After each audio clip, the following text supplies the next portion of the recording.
This is the Thoughtful Travel Podcast. I'm your host, Amanda Kendall of the notaballerina.com travel blog. Every episode I'll share travel tales from several fellow travel lovers, and together we hope to entertain and inspire you, remind you of some of your own great travel experiences, and encourage you to hit the road again soon.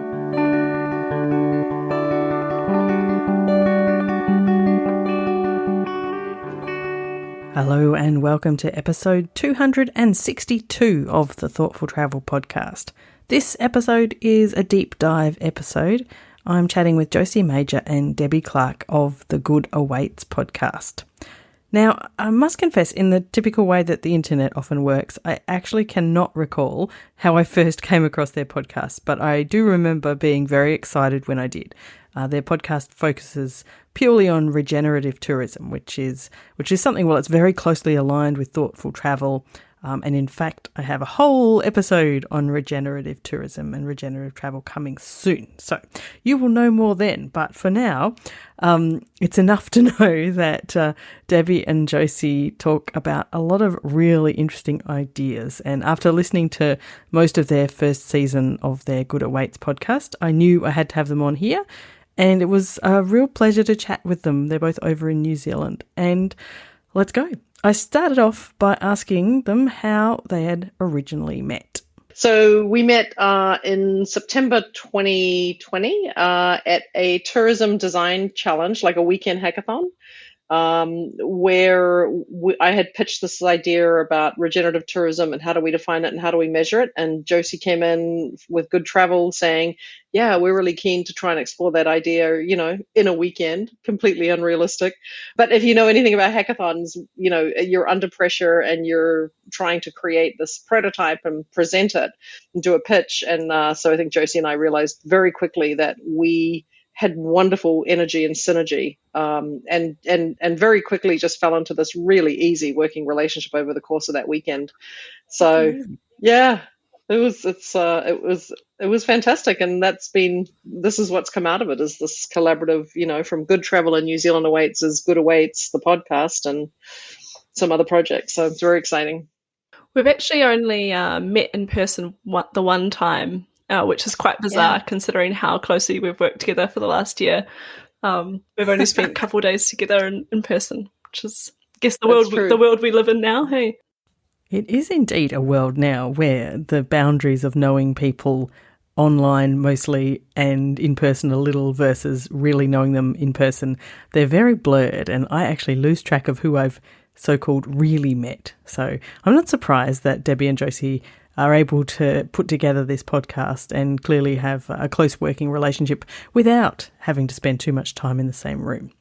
So we know where they have ended up so far, but I actually wanted to go back to when they began travelling. And so I asked them each to describe the roots of their love of travel, and Josie kicked it off. Like I said, this question made me very wanderlusty thinking about it because it's been a while since I've travelled.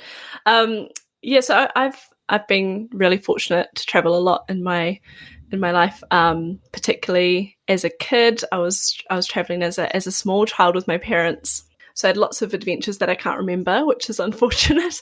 But one that's really memorable for me was when I was about 10 years old. My parents and my two younger siblings and I all went to India together. We had a cousin that was living there, and we spent 4 weeks exploring there. And as you can imagine, as a child, India was just overwhelming and amazing.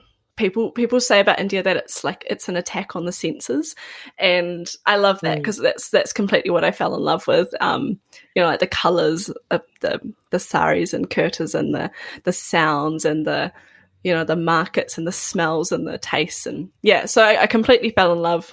And then I returned to India when I was 21 on my own and as a backpacker, and that was interesting to go back with all these sort of like childhood memories of what it had been like, but this new kind of awareness. And I became quite quickly aware of the way that I was interacting with people, with the environment, with poverty, with host communities, and so that was kind of the beginning of my awareness of my impact as a traveller as well, and that's how I ended up working with Good Travel, was at that time. You've kind of alluded to some of the reasons, but why does your love for travel endure? What do you get out of it? I really see tourism as a connector. I think it has the power to transform individuals, but more so to sort of bring people together and create connections. And I think with the challenges that we're facing now, which are increasingly global, like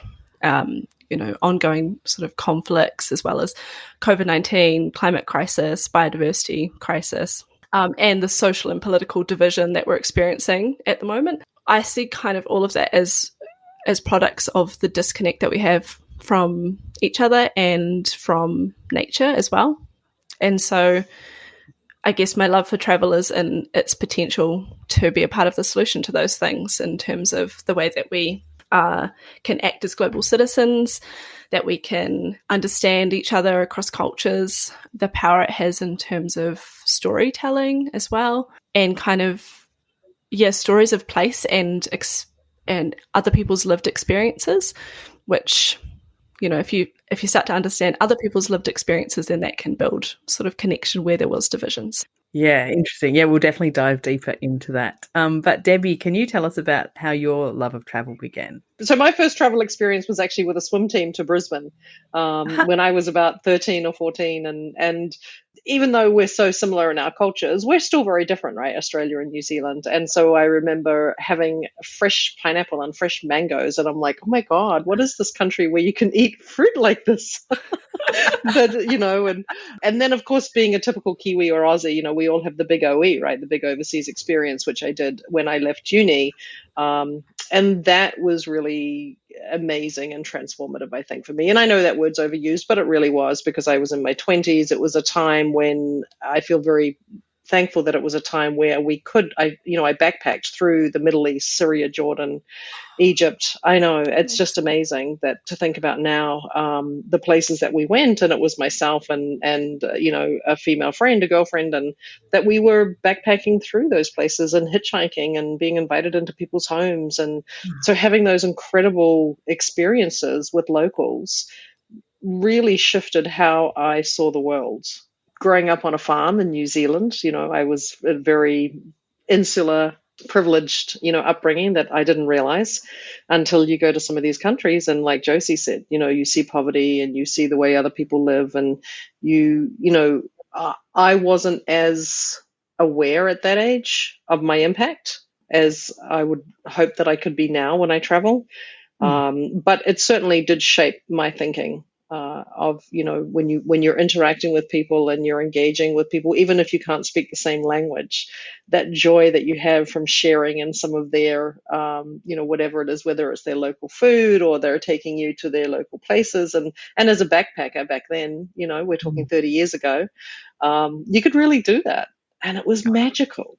It was just magical that you had these opportunities where you're invited into people's homes. And I was invited to be the fourth wife of a Jordanian man who wrote me letters for years afterwards. I mean, that sort of stuff is just... Oh, imagine if you'd said yes. We might never have met. Yeah, no, I politely declined, but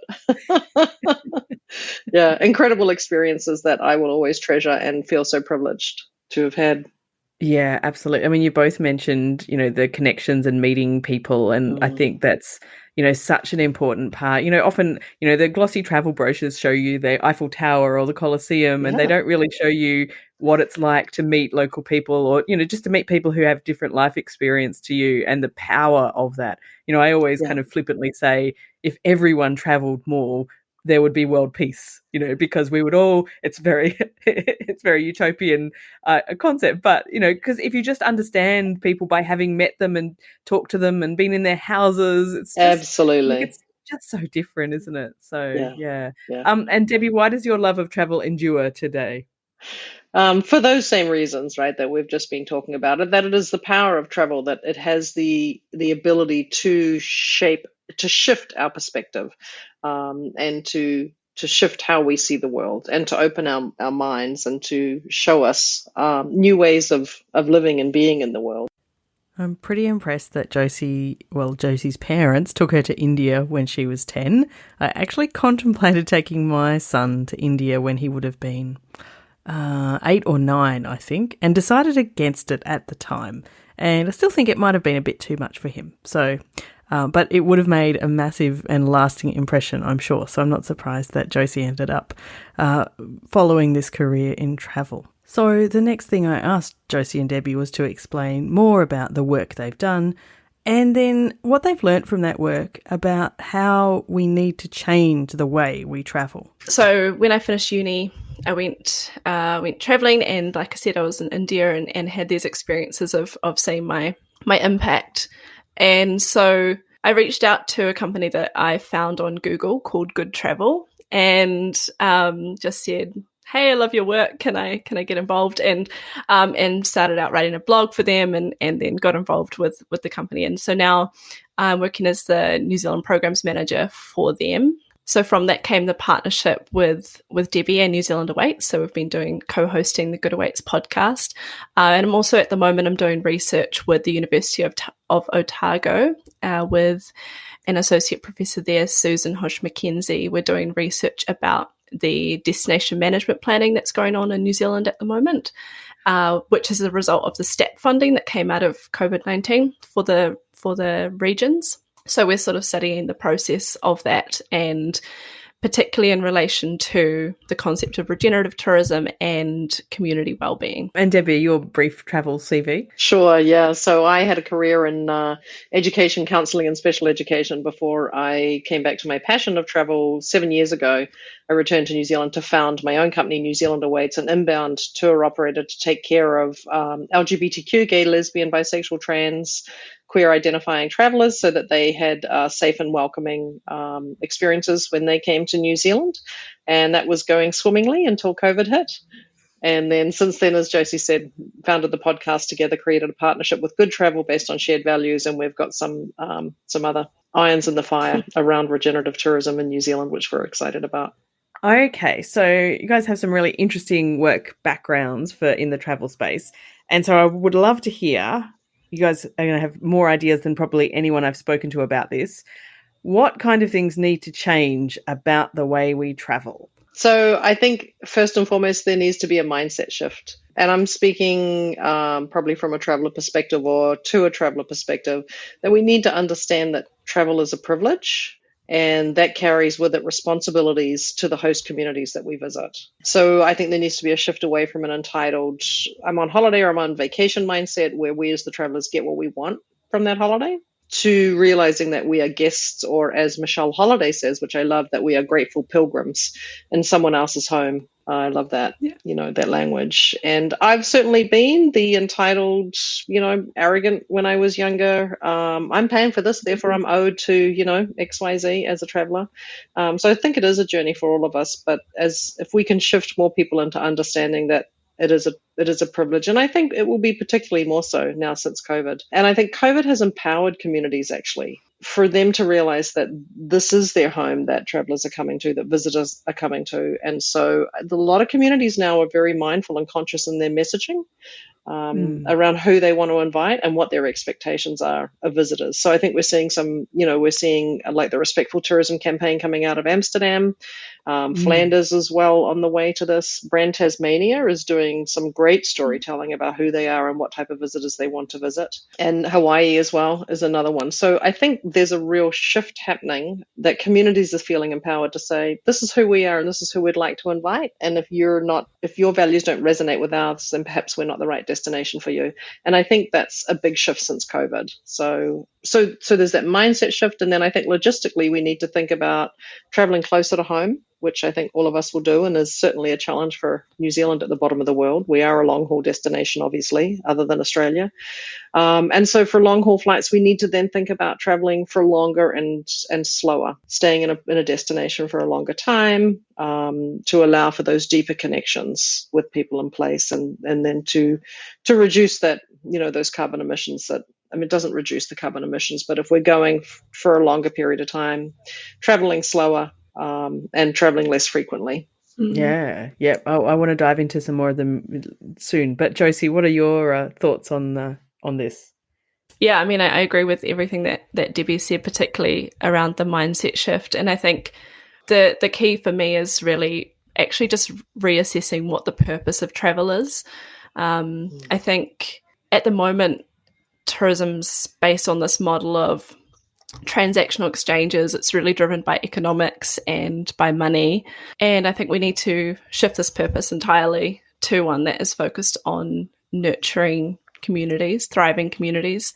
Some of our mentors ask questions like, what does a thriving community look like in my place, and how can tourism serve that vision? So for me, if we start to think about tourism in that way, as tourism serving the community, then that's how we start to do that shift towards seeing ourselves as a part of a living ecosystem, which is really the regenerative model.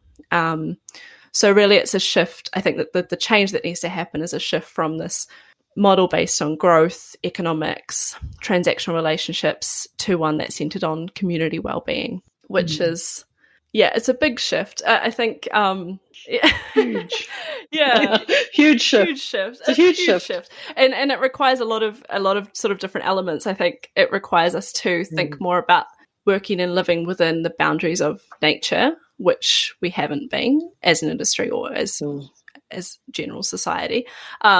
It requires us to localize more, like Debbie said, being closer to home as travelers, but also as communities, coming back to our communities and starting there, slowing down again, like Debbie says, traveling slower, but from a community perspective as well, slowing down, reflecting. And I mean, COVID's kind of forced that upon us. I think it requires new economic models to what we have. We've been talking a bit about social entrepreneurship and the role that can play. And I also think a key is partnerships. So working together rather than working in competition, working in collaboration and forming meaningful partnerships with each other in the industry and with our travellers and with our host communities as well. But what I always get stuck on is the mindset piece. So I think like the three of us here today, you know, we have made the journey and we have adopted that mindset. Probably, I'm making assumptions, but probably because of extensive travel experiences that have shown us how amazing it can be, because of, you know, making connections with lots of people, and probably because we were somehow predisposed to be inclined to want to do, you know, independent travel, or maybe, you know, we've had family experiences. We were brought up that way to be, you know, to be inclined to be independent travelers and travel in a certain way and all of that. So we're kind of like at the optimal place to adopt this mindset. Yeah, you're right.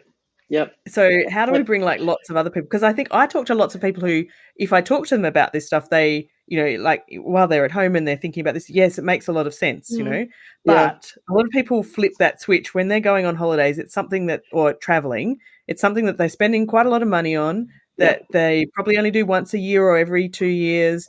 A lot of people have that, you know, it's a break for them from, you know, the rest of their difficult lives. And so they don't want to go and think about it too much, or they don't want to make any sacrifice. They just want to sort of spoil themselves. That's, you know, a lot of the kind of attitude. So how do we, you know, lots of other kind of things are packaged in with this flipping the mindset. So have you guys got some ideas on how do we actually bring people along to that mindset shift? You know, it's always, people say, oh, consumers will demand this, right? But I think that this speaks to your question of what if there's not enough consumers, in this case, travelers, demanding this, right? So I think it does come back to those of us in the industry to really prioritize making this shift.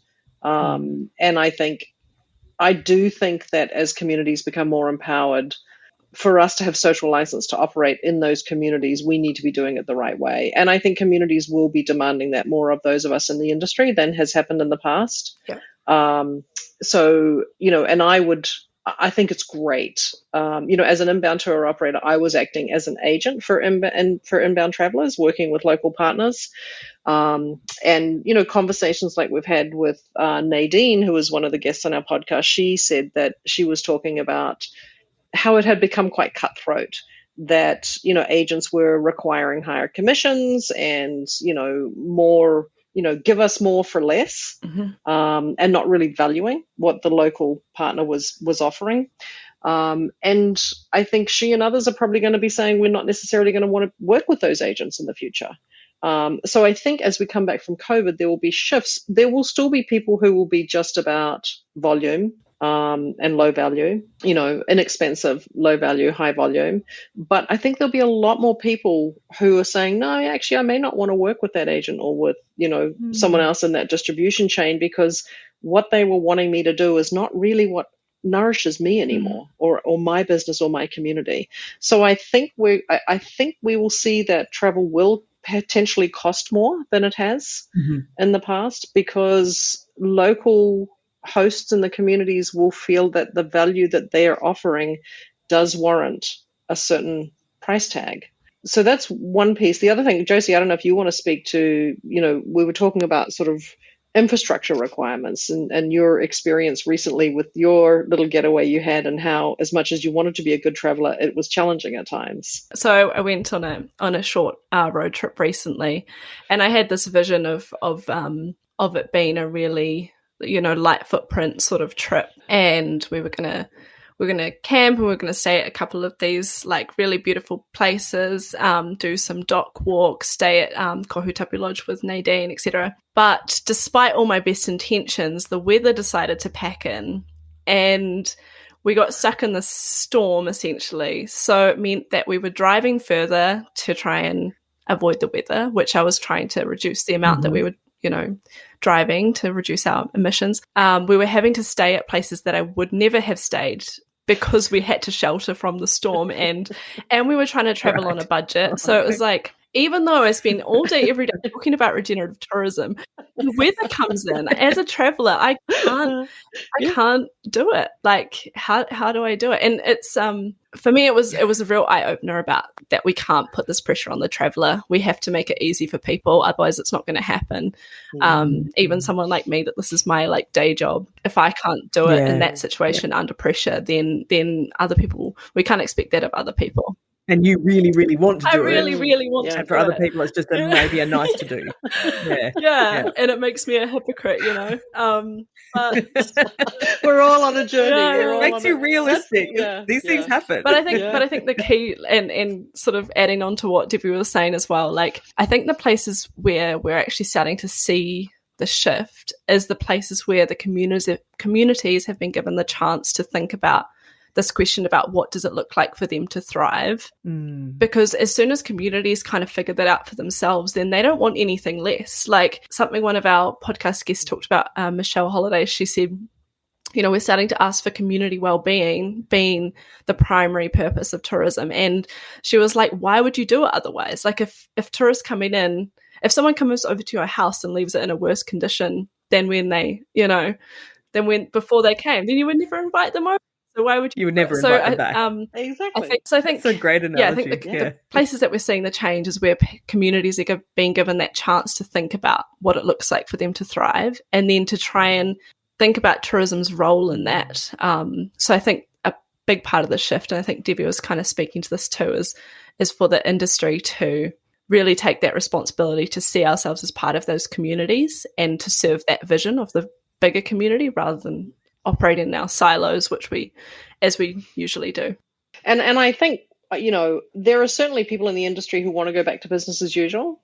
We've all been decimated in tourism. We're all, we're struggling to survive. And so making money is a reality. And so there will be many people that will rush back to business as usual to survive, to generate some income and so we can understand that, right? Even if it's going back to the same exploitive, extractive model. But therein lies the challenge, that how do we recover financially as businesses and do things in a new way? There's many people who say we can't think about doing it a new way because we're just trying to survive. So that's the challenge we'll have facing us as we come out of COVID. But I do think there are many communities now, even if they're not given the opportunity to ask those questions about what does our community look like to thrive, there's many communities demanding it. You've seen the reports about, was it Dubrovnik, right, where they're not wanting the cruise ships back, and there's just, people standing outside with signs, we don't want the tourists back. So that, I think, is going to potentially even be a louder voice after all of this, maybe. It's going to be really interesting. I wish we could just crystal ball ourselves like 5 years forward or so and see, even that length of time, I think could prove, to have a lot of significant change. So, yeah. Do you think so. this change would have been significantly slower without COVID? Absolutely. I remember Anna Pollock talking about it as a messenger, which I really like, that it was a messenger to tell us that we're not living in harmony with nature and we need to change things. Otherwise, this is going to continue to happen. Yeah. Definitely see it as the start of, or just as one of many crises that are coming our way, just for a bit of doom and gloom. Yeah. But there has been a shift in empathy. There's a lot of reports coming out saying that people are coming out of COVID with more empathy than they had before. So people's values have shifted through COVID, and you're seeing that in all sorts of different areas, right? Not just in tourism. And so that's hopeful to me. Yeah. That people want different types of experiences, more meaningful experiences when they travel now. So there's hope in that, I think. So much food for thought here, and I agree. I think there's a lot of hope in post-COVID travel. It won't all be as wonderful as we would like it to be, but there's definitely a lot more people doing a lot more thinking. Now, if you are curious about Josie and Debbie's podcast, I asked them to explain a little bit about what you would hear if you listened to Good Awaits. We see Good Awaits as, we call it, a platform for the collective discovery of a new way forward for tourism in Aotearoa, New Zealand.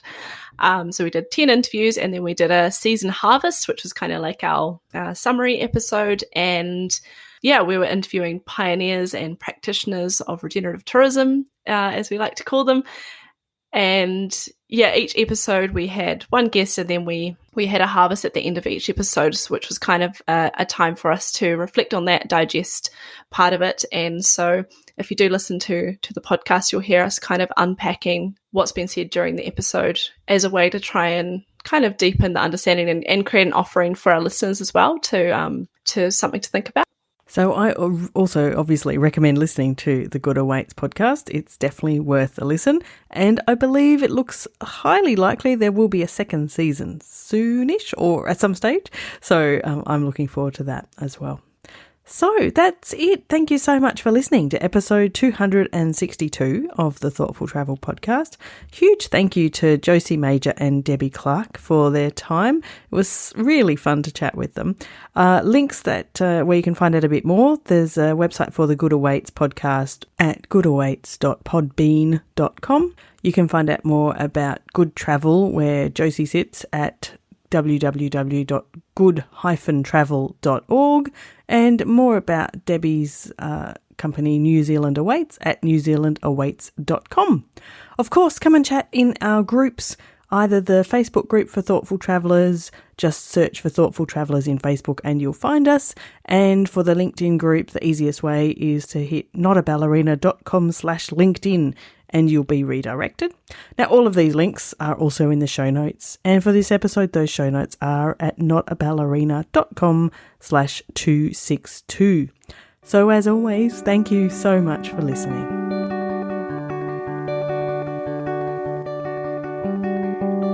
This has been another episode of the Thoughtful Travel podcast. Show notes and other information are at notaballerina.com/podcast. Join me again soon for another chat about why we travel. Bye for now.